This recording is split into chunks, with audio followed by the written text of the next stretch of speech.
Still, umur gue 35 tahun, sedangkan istri 28 tahun. Gue berumah tangga dan mempunyai rumah sendiri. Letak rumah ibu mertua gue gak jauh dari rumah gue, sekitar 3 km kurang lebih. Tiap hari Sabtu, gue dan istri selalu bersilaturahmi dengan ibu mertua gue. Secara ibu mertua gue tinggal sendiri dan sudah menjanda 2 tahun. Perlu akan tahu, setiap hari Sabtu gue dan istri selalu menginap di rumah ibu. Tidak ada hal yang istimewa setiap minggunya pada saat itu. Begitu juga minggu-minggu sebelumnya. Semua berlalu dan berjalan normal saja.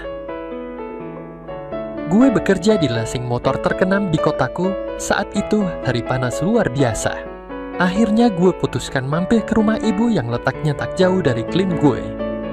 Niat gue saat itu cuma ingin istirahat plus minum air dingin. Tibalah gue di rumah ibu mertua. Saat itu keadaan rumah dengan pintu yang tertutup. Benar saja, ternyata pintu tersebut tidak dikunci. Gue langsung ke dapur buka kulkas dan minum, karena kondisi rumah sepi. Suara siulan senyap pun gue rasa saat itu pasti terdengar. Saat itu gue dengar suara cip, cik, cik. Gue dengar lama banget, cik, cik, cik begitu dan begitu. Sedang mencari kesenangan sendiri karena memang menjanda dan suaminya meninggal. Begitu juga ibu mertua gue, spontan teriak karena kaget juga. Gue langsung lari keluar kamar dan duduk di depan rumah. Dek-dikduk perasaan gue saat itu. Gue gak percaya melihat ibu mertua sedang begitu. Padahal selama ini, gue ngecap dia sebagai wanita yang baik-baik. Serba salah akhirnya gue. Tapi gue memutuskan untuk kembali ke dalam rumah. Tak lama ibu mertua gue pun melintas di depan gue. Seolah tak ada orang di situ. Ibu mertua cuekin gue gitu aja. Mungkin dia malu karena kepergok tadi sama gue. Pikiran gue saat itu aneh banget. Entah apa yang ngerasuki pikiran gue. Yang ada di pikiran gue saat itu cuma menghayal. Lama gue tunggu ibu mertua, gak kunjung keluar dari kamar gang. Hampir sejam gue tunggu, tapi tetap gak keluar.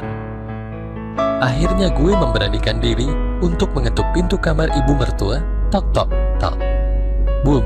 Beberapa kali gue ketuk pintu, gak ada sahutan juga. Akhirnya gue buka pintunya. Ternyata ibu mertua sedang nangis terseduh-seduh. Bu, ibu tidak apa-apa kan? Ibu sakit? Alasan gue membuka pembicaraan kan. Bram, kamu jangan bilang siapa-siapa ya. Perihal tadi itu ibu malu sekali, Bram. Sesekali ibu menangis. Ibu hilaf, Bram. Maafin ibu. Saat itu pikiran dan niat gue gak karuan gan.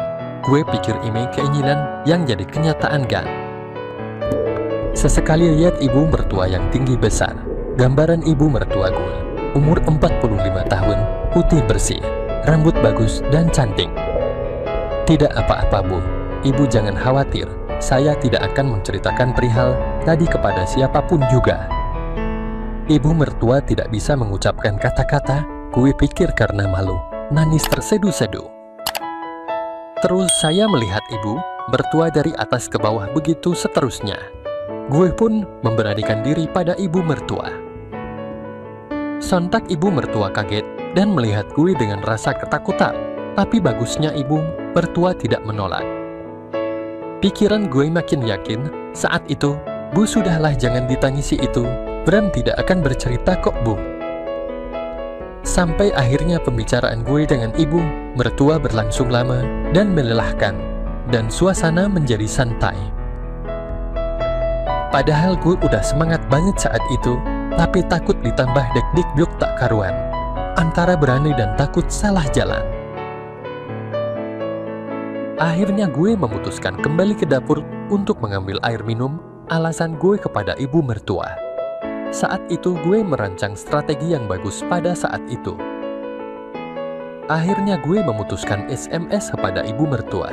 Karena gue takut banget kalau ngomong langsung. Kurang lebih isi SMS-nya kayak gini.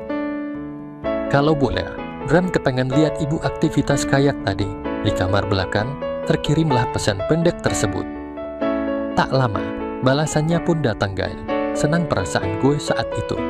Maksud kamu apa Bram? Ibu tak mengerti. Balas pesan dari ibu mertua. Gue balas lagi. Jujur Bu, pas tadi aku melihat dengan keadaan seperti itu. Bram jadi sebenarnya suka Bu. Balasan ibu mertua. Emang mau apa Bram? Ibu makin tidak mengerti. Gue pikir pura-pura bego doang itu ibu mertua. Gue balas SMS tersebut dengan to the point kan. Bu, saya ingin membantu ibu melakukan kegiatan itu Bu. Saya ingin bahagiain ibu. Ibu tenang saja. Ini akan kita rahasiakan bersama-sama Bu. Kamu yakin Bram? Sebenarnya ibu mau Bram, tapi ibu takut Bram. Ibu tenang saja Bu. Semuanya akan baik-baik saja Bu.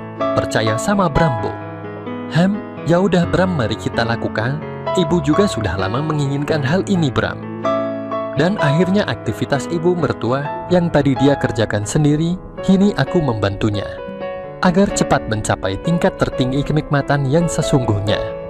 Begitulah awal mulanya kejadian yang tidak biasa itu bisa terjadi di kehidupanku. Kelakuan melakukan aktivitas itu tidak berakhir di situ. Bahkan kami malahan keterusan hingga sekarang. Dalam waktu yang luang dan saat tingginya keinginan pasti melakukan. Aku tak tahu sampai kapan ini berakhir. Sebenarnya aku ingin mengakhirinya, tapi aku merasa kini aku telah jatuh cinta padanya. Rasa cinta perlahan muncul, seiring karena terus bersama beraktivitas di waktu luang. Entahlah, biarlah ini berjalan dengan sendirinya, dan biarlah waktu yang menjawab bagaimana akhirnya nanti. Tamat. Jangan lupa like dan subscribe channel ini ya. Terima kasih.